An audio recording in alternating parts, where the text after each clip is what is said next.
What is your favorite energy drink? I really don't want to answer, but a Monster Mango Loco. My guy.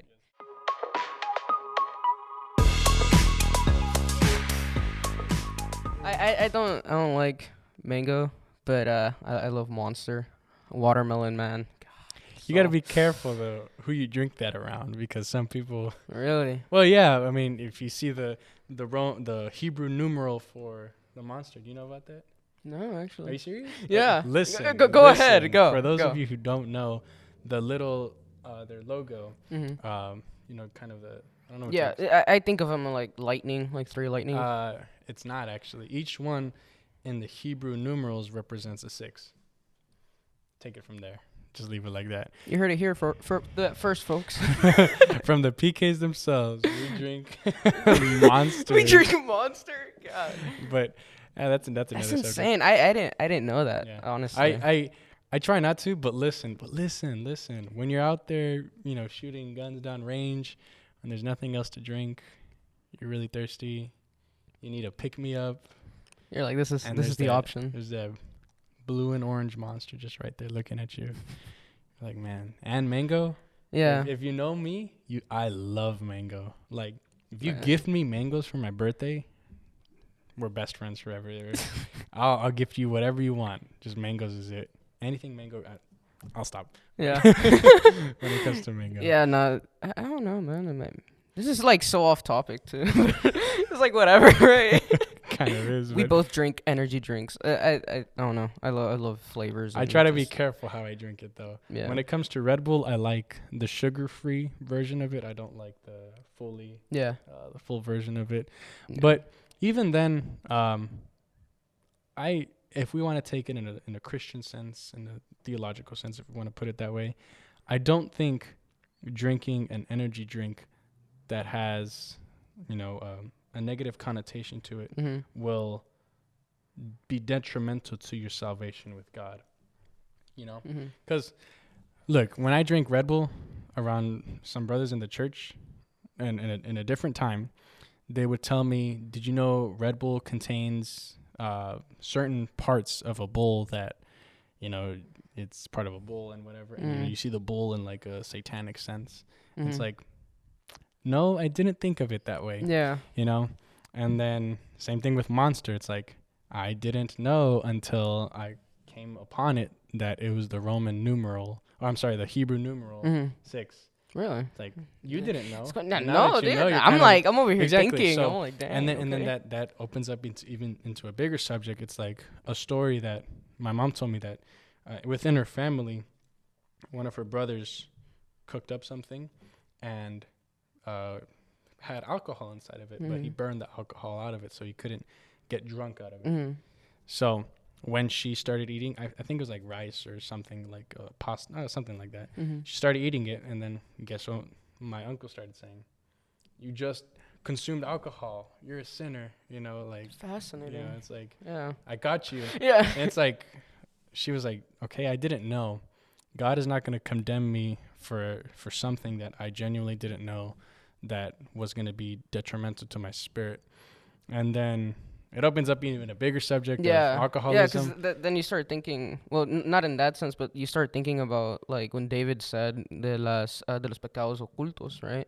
Yeah. Like the things that we don't know about, and I don't know. I mean, I never went to Bible college, and I'm not going to Bible college, so. No, it's good. Yeah, I don't know. I think if you're insane. Yeah. if you're conscious of the sin, then that's a sin. Like, now I've abstained much more from drinking Monster because of that reason, and that's why I also say you got to be careful who you would drink it around. But if you didn't know, then God won't condemn you for something you didn't know. Just like Romans 1 talks about the salvation of those who have never heard of Jesus. Mm-hmm. Talks about the certain lights that people are given to receive salvation. The first light being that everybody in every time, every point in time, and every time has known that, or has even had the thought that there is a God. So from there, if they never hear of the God, Jesus, they only know that there's a God. And then they would have to rectify to abide by what that God specific wants. From the little knowledge that they have that there's a God, that's what they would go by. Then later on it goes to that there's a moral understanding. En mi corazón he guardado tus dichos para no pecar contra ti. As the Bible says, in my heart I have guarded thy words that I not sin against you.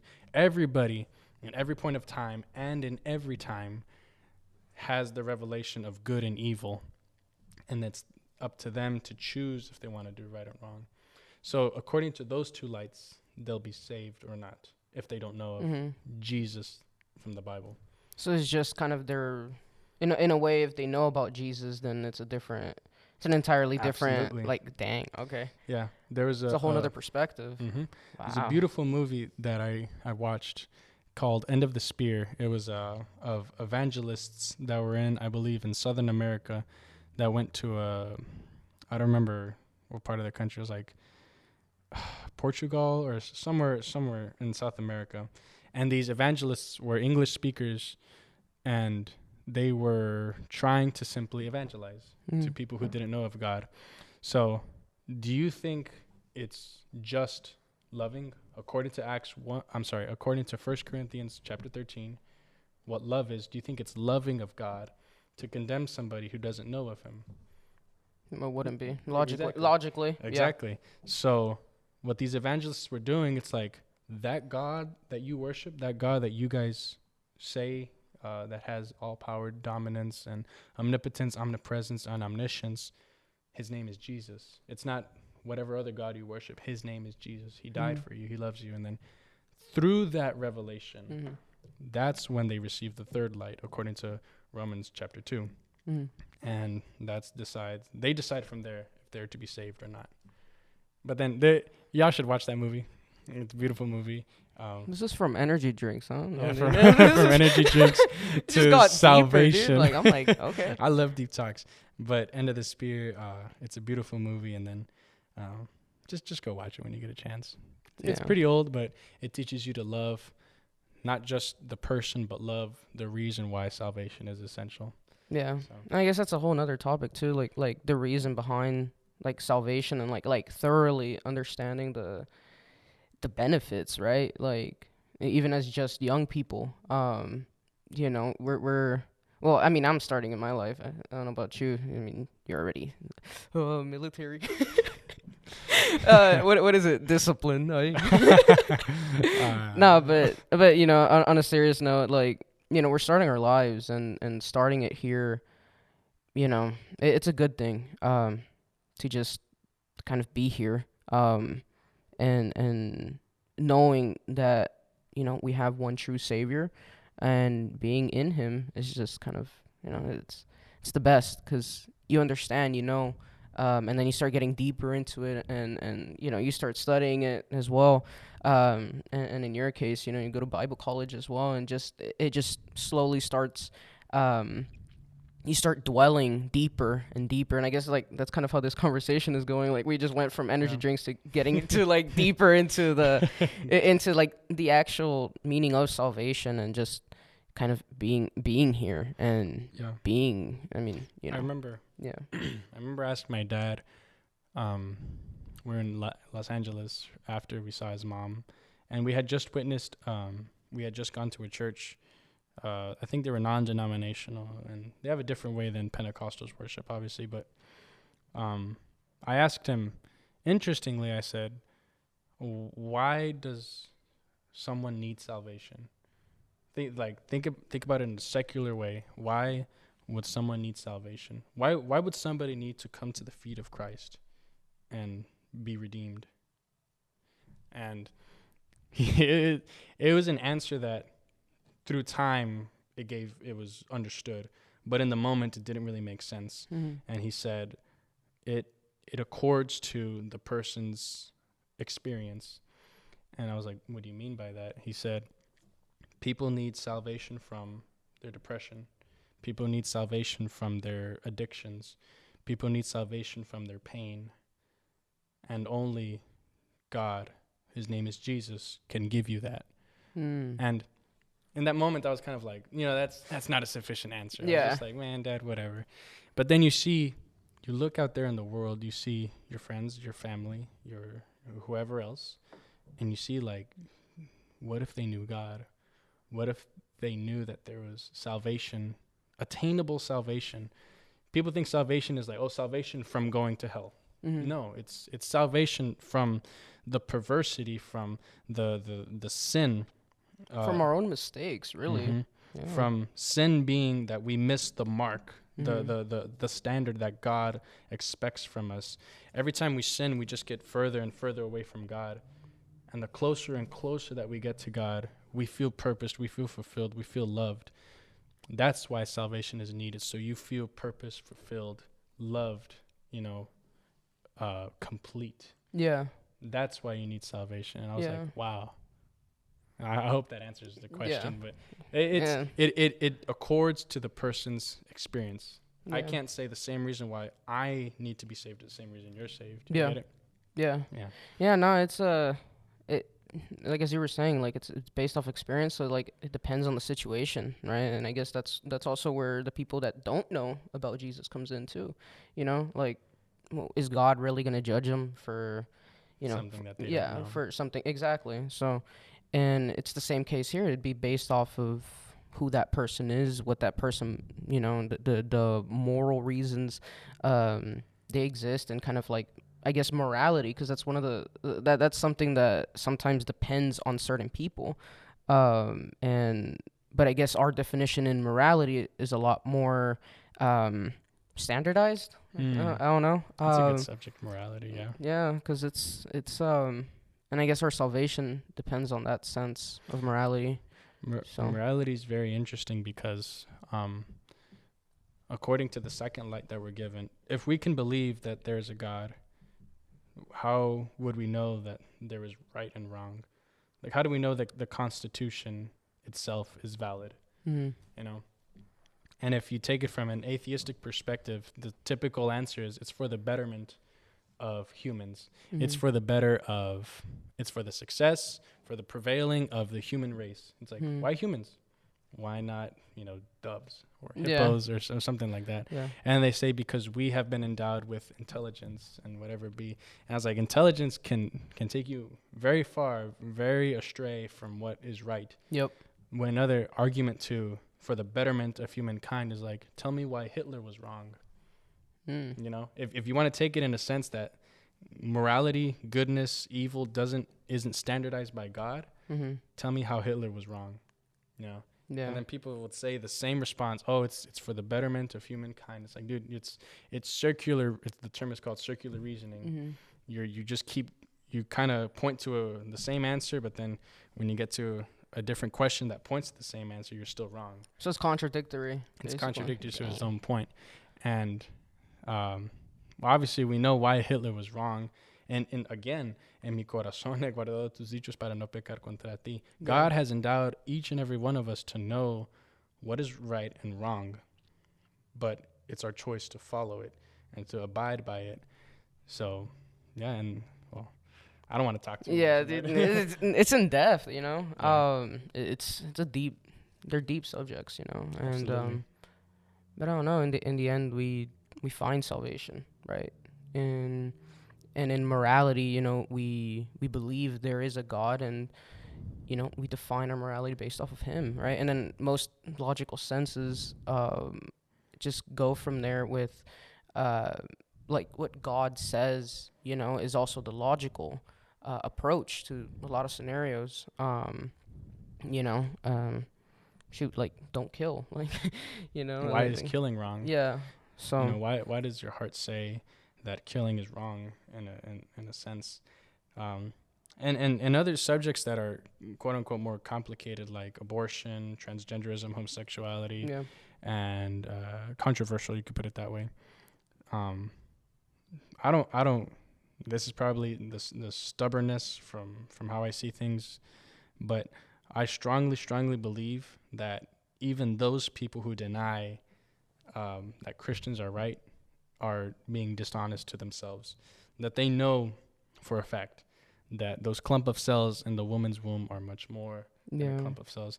I know that homosexuals know deep inside that what they're doing is contrary to nature. I know that when somebody transitions from man to a woman or a woman to a man, that they are conflicted, that they feel like this isn't right. Mm-hmm. And a simple way that I learned from Ravi Zacharias to know what is sin, even if you're secular, even if you don't believe in God, even if you're an atheist, is if it simply goes against nature. Yeah. If a man cannot reproduce with a man, if a man was never meant to transition to a woman, or vice versa, and if a fetus was never meant to die, it's wrong. Yeah. That's simply put. Yeah. I was like, you. I want to be careful when I say this, but you don't even need God to tell you that. When I say that, nature itself speaks and says that you shouldn't do that. Yeah. And I mean, nature is God's creation in that sense. So there you start going deeper and deeper, and it just starts, it honestly all answers itself. Like, I don't know. I've seen like science I'm like, dude, I knew this like already because the Bible says this and this. Absolutely. And it's like, if chickens take care of their eggs much more than some irresponsible women take care of their fetuses, if newborn pups, I watch a lot of the Dodo. I don't know if you guys know the Dodo, but it's a YouTube channel where it shows like wait, the one with the what is it, like a toucan or something? Yeah, right. Okay. And it's like it's called a dodo. Yeah. I know. Yeah. But it's basically like people raising pups, people raising dogs, and of the sort. And it's like, if people can care so much of a species that isn't even theirs, how much more for a species that we're created in the image of God? Wow.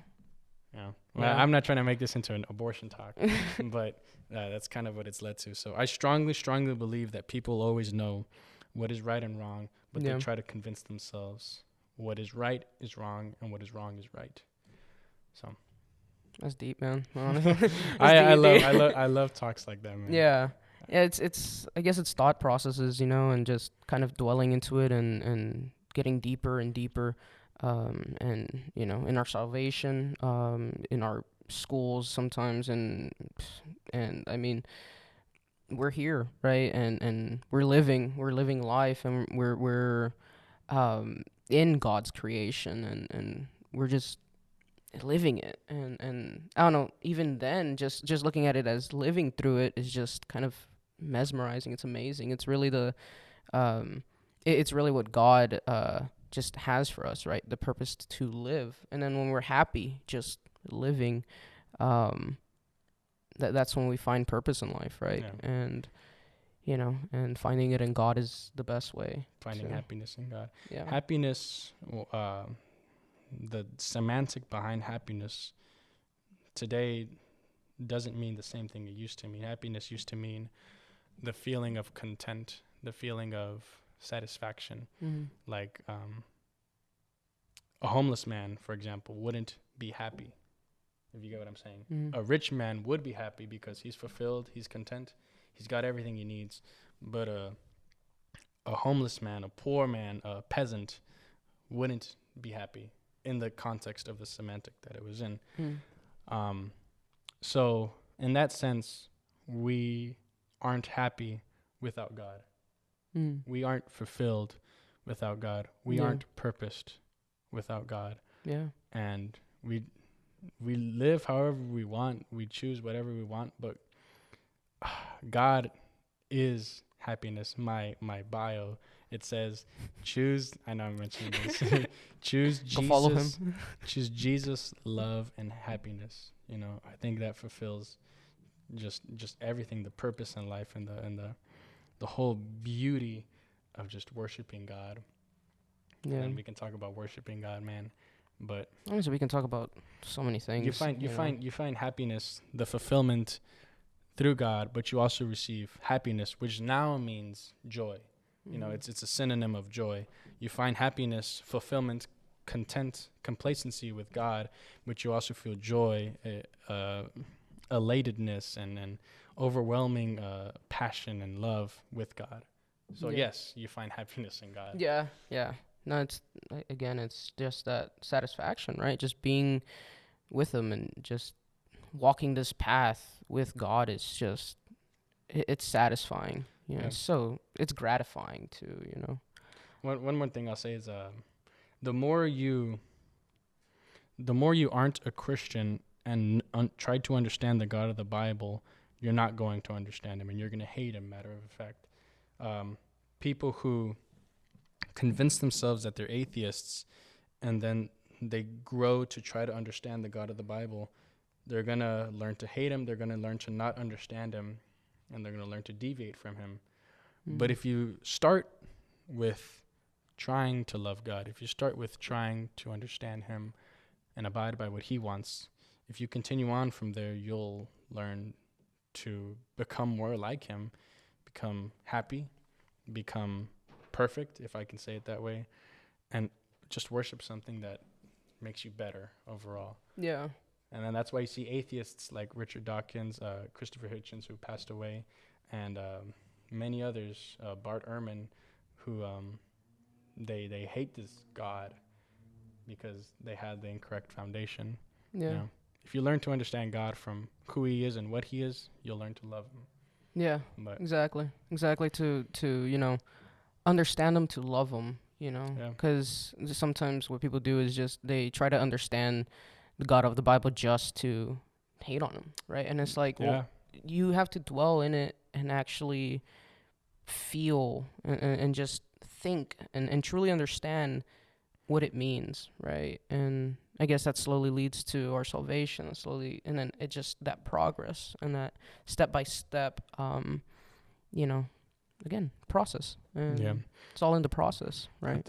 Typical argument is like, I can't agree with a God who changes. I can't agree with a God who has committed so many atrocities. I can't love a God who favors some and favors others, you know. And my argument to that would be like, you don't understand what love is, then you don't understand why God does things a certain way, and in the end you just don't understand God. First, just try to love him, you know, just try to understand him, and then from then on it just moves from there. It's like you can't come at it from a perspective of I'm gonna learn to dislike this God. Yep, exactly. Yeah, you have to come at it with an open mind and a willing understanding. Like each of those points that I just mentioned, I could refute those in my own way. Yeah. But the Bible speaks for itself. I'll just leave it like that. Yeah, it does. It does. I don't need to speak for it. It speaks for itself. Yeah. Just through reading and just listening to it and just being in it and immersed in it, it just, you come to understand it, and you understand that there is really no contradiction, you know? And it's just, I don't know. It's great. It's honestly it's a deep subject, right? And it's just, but it is awesome, right? Absolutely. Like, that's really the end of the story there. It's awesome. So the Bible is the perfect story of redemption. That no other world religion, no other belief can say that their religion can safely say that they offer redemption. They offer a homecoming. They offer a true love. Yeah. You know, people want to say that all religions teach the same thing. I'm like, absolutely not. Absolutely not, you know. But Christianity is the only one that offers redemption from the Garden of Eden to the second coming of Christ. Interestingly enough. Yeah. So salvation. Yes, sir. And well, thank you for, you know, being here again. For sure, man. I love you guys. I love Arnold and your person and your mother. Your mother. Hey, if y'all haven't tried Hermana Felicitas's pupusas. Yeah, they're bomb. They're bomb. Our mom makes. I need to get her the best. To come make some pupusas for my church, cause oh my, and it's funny cause she's not even Salvadorian. Yeah, that's honestly the funniest part. Like, I've always thought those are the best. Yeah. And I try foods. I'm no foodie, but hey man, I haven't, within all of IPOH, I haven't tried better pupusas than your mother. Thank you. That's Thank a you. Huge compliment. Mom, ya sabes. Te amamos, hermana. Well, thank you all for watching. You know, this episode with Adriel Berrios. Again, go like, share, subscribe, and follow him on Instagram, right? I'm pretty sure I'm already following him though, but no comment on it. All right, thank you all. God bless.